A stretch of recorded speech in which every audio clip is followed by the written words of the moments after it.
Hello everybody. How's everyone doing?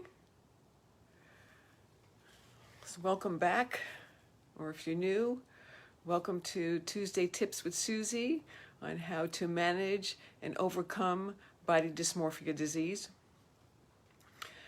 I haven't mentioned this in the last few sessions here on Tuesdays, so for those of you who are new, I wanted to let you know that I'm not a psychiatrist, I'm not a psychologist, or even a behavioral therapist. I'm a woman who suffered with an eating disorder, or a couple of eating disorders, and BDD for over 30 years. And I've overcome it, and I've learned to manage it, actually. And I come on here giving you some tools and tips to help you with your BDD, and hoping that whatever I discuss here could be helpful to you. I've done many Facebook Lives on this page over the last few months, and if you missed any of them or are interested, you can go back on this page and review those, and hopefully those tips and tools will help you. And you could also go to my YouTube page under Susie Gruzen, Gruzen, and find those videos there too, because there's a lot to scroll through. But you could put my name in the search engine on this page and you can find the videos that way. So anyway, I want to come on here today and talk to you about cosmetic surgery.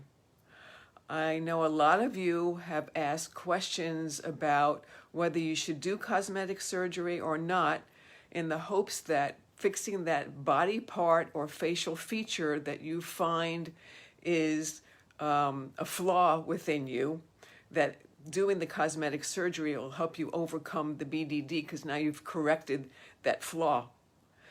So I want to share with you my experience. When I was married to my first husband many, many years ago, I was deep into my eating disorders and body dysmorphia. It was the height of my disease. I was in my mid-20s. And it was a horrible experience for me, for my ex-husband, and what it did to our relationship. I was in the throes of it, and I did not want to socialize a lot. I wanted to hibernate and isolate and stay at home most of the time because I was so ashamed of what I looked like, and I didn't want anybody to see what I looked like. And I know a lot of you can relate to that. And it's pretty difficult, I know that. And my husband wanted to go out and obviously have a good time, be with friends, and socialize. And I restricted that. So he had a female friend that had her breast augmented. And she knew I was struggling. And I know he had an attraction to her and he would flirt with her. And I would talk to this woman because I thought she was a friend. But in any event, she would say to me, Susie, you should have your breasts augmented because you know what? I know you hate your legs and your thighs and your hips.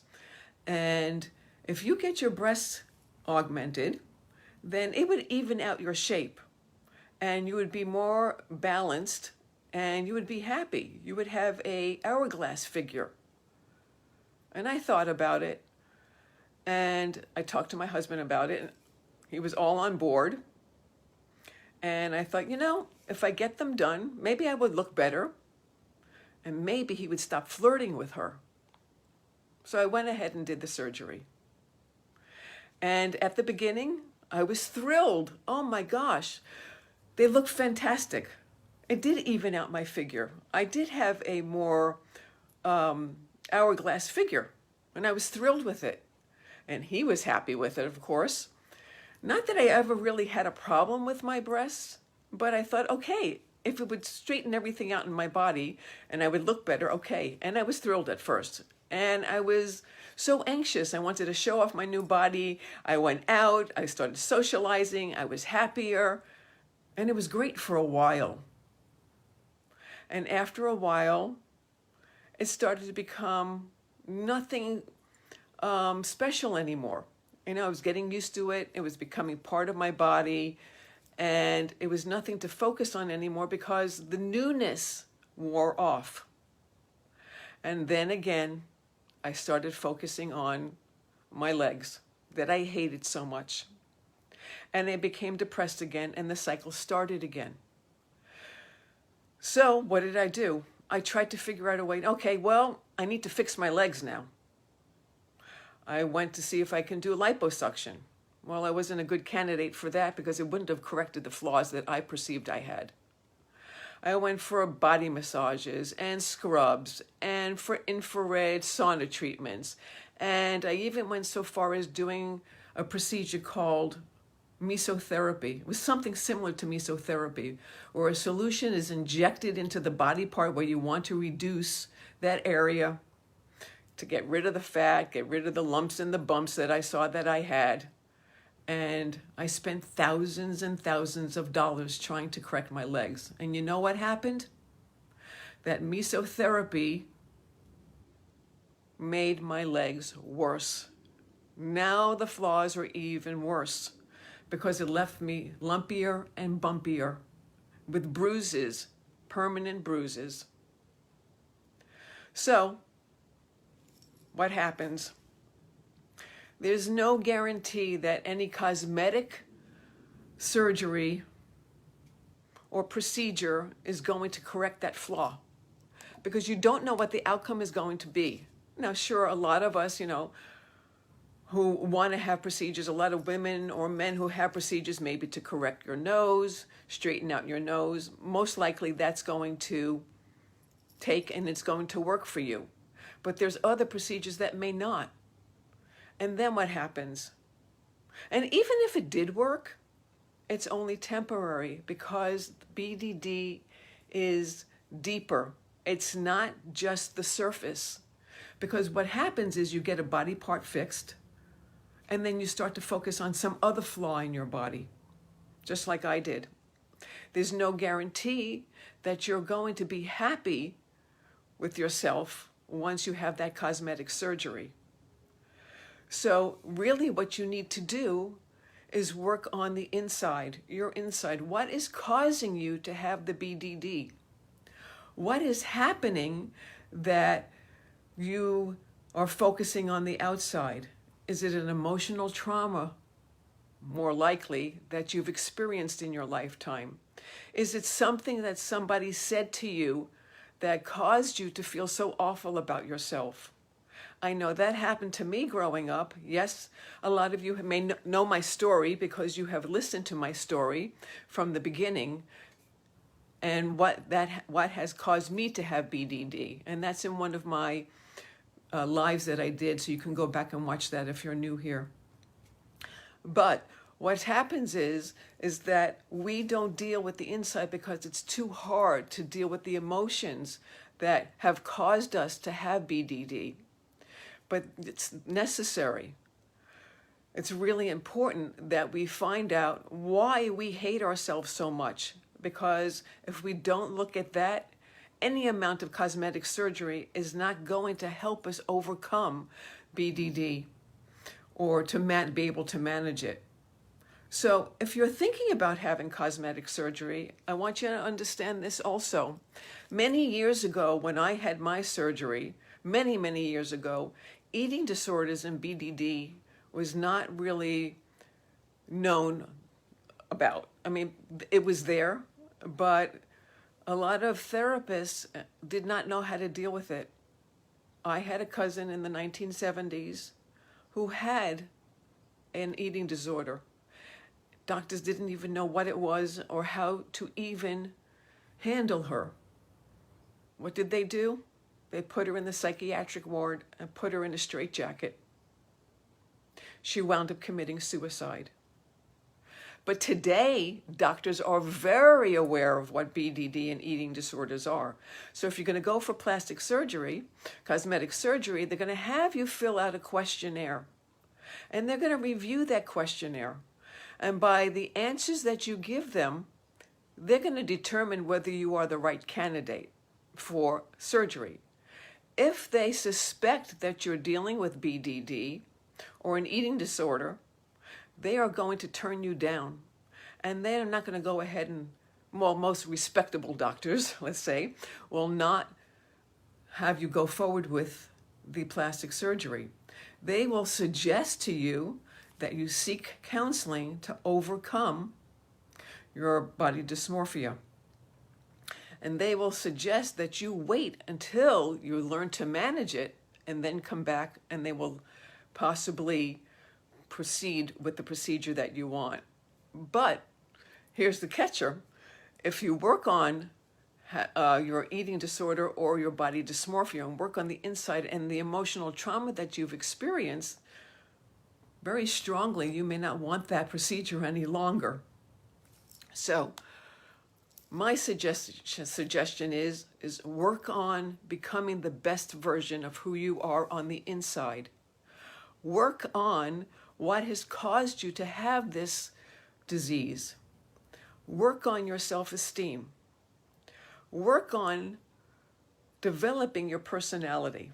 See, many years ago, before I overcame and managed my BDD and developed my personality, I was very, very shy. And I didn't have to work on attracting people into my life, because even though I found myself to not be perfect, find myself focusing on my flaws, other people didn't see those flaws, and they saw my physicality, and I attracted people that way. They attracted to me because of what I looked like. But let's face it, that doesn't last. As we get older, things change. And I came to realize it was really important to overcome my insecurities and my shyness and to work on the personality. Because when you do that and you truly come through and shine who you are, when you open up to the person who you are, open up to your goodness, take a look at, are you a kind person? Are you a loving person? Are you willing to help out other people when needed? Are you willing to shine your light from the inside? Are you compassionate? Because I had to figure out and learn what my strengths were, which is I'm a compassionate, caring person, that I'm loving towards people as much as I can. You know, we all have our times in our life when we're struggling and it's difficult. But however, figure out who you are. What are your likes? What are your dislikes? Things that you are drawn to, your passions, is a hint to something that you can share with the world. What is it that you can share with the world and show your goodness? That is what is most important, because let's face it, as we get older, things change. Our physical body changes. Okay, we have more wrinkles, we have more sagging, maybe a little bit more fat on our belly, whatever that is. You can only try to correct those things on the outside for so long. You put your finger in that hole to plug up that water leaking out, and then the water's going to shoot out from another hole, and you put your finger in that hole and the water's going to shoot out from somewhere else. So we can only fix our outside for so long. And even if you continue to have plastic surgery for different parts, then that becomes the obsession. And then you continue to want to keep having plastic surgery to fix things to keep you from aging. But you know what? It's all part of life, and it's okay. I've gone through that, okay? I'm 62 years old and things are changing. I see things on my body that I don't like, but I'm learning to accept it. It's okay, because you know what? The people who truly matter in your life, the people who truly, truly love you, don't care what you look like on the outside. They don't care if you get another wrinkle or if something else is sagging. They love you for who you are. And this is what we have to learn to do for ourselves. I've talked about body neutrality in the past. It's hard to go from hating yourself to loving yourself. But body neutrality is about accepting yourself. I'm learning to accept that I am aging. I'm learning to accept that there are certain parts of my body that I can't fix. I do the best I can to stay healthy and vibrant. I eat right. I exercise. I take my vitamins, for those of you who are into taking vitamins, and I do what I can to stay healthy. That's most important because that's where I thrive. That is what I can control. And it's okay that there are things changing in your life. I know for those of you who are younger, you're not there yet. And I used to think about it when I was your age. I got a long way to go. I don't have to worry about it. But if you work on the inside now and accept who you are and develop those things that are the good qualities about yourself, you know what happens? Your light shines through. We all have a light. It's either bright or it's dim. And when we learn to accept ourselves and get rid of the insecurities, that light shines brighter and brighter and brighter. And that is what attracts people. Because you know what? Everybody wants that. When they see somebody walk into a room that has a light that's so bright and shining, that's what draws people to that light. Because everybody wants that. They want to know, how do you have that? How do I get that? They want to get next to you. They want to learn from you. And you know what? That's what's most important. It's a beautiful thing. I want to share with you some things about what happens that people... okay, I want to share with you what the medical field looks at.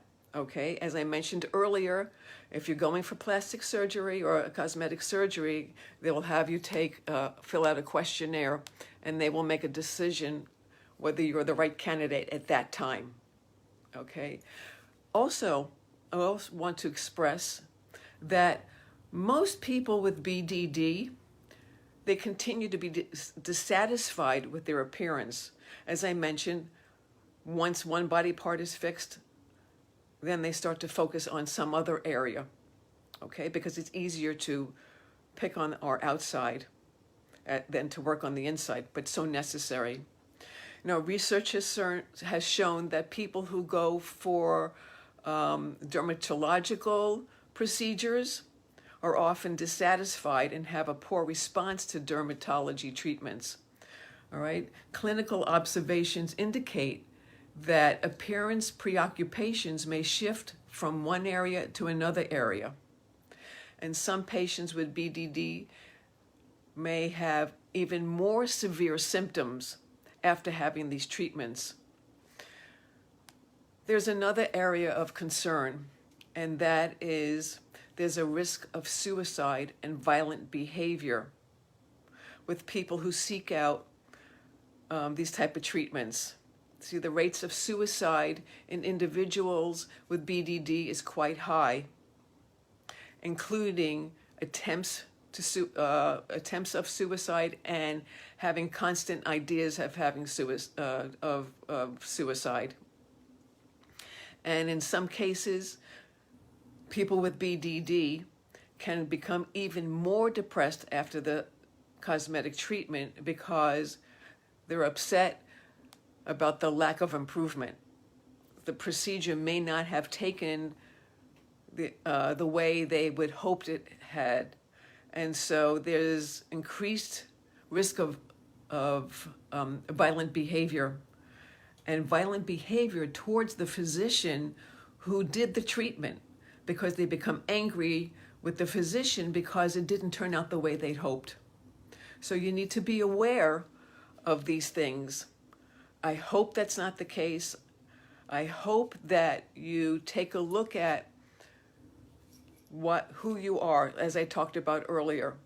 So if you're desperate to have cosmetic surgery because you don't know where else to turn and what else to do, because you're so upset and it's really inhibiting your life, please seek out other help first, okay? I think it's really important that we work on who we are, as I mentioned. And if you still want the surgery after you have worked on managing the BDD, then by all means, go ahead. But most of all, I encourage you to be who you are. Be the person That is your best version of yourself. Try to overcome what you are dealing with, because without that, you're still going to be dealing with BDD no matter what you try to do to fix the outside. I know. I've been there, as I told you in my story. So let your light shine and let other people become attracted to your light. And those are the people that will stay in your life. The people that are attracted to you because of what you look like, or not attracted to you because of what you look like, those are not people that you want in your life. They are fleeting. They will leave your life. So, anyway, I wish you all the best. I hope this was helpful. I'm going to try to speak about topics that you are asking about on this page as much as I can with my experience. So, take good care and shine your light. All right, everybody. I will see you next time. Thank you, Sue, for joining. Thank you, Steve, for joining. And anybody else that's here that I don't see your names. Okay, take good care. Bye.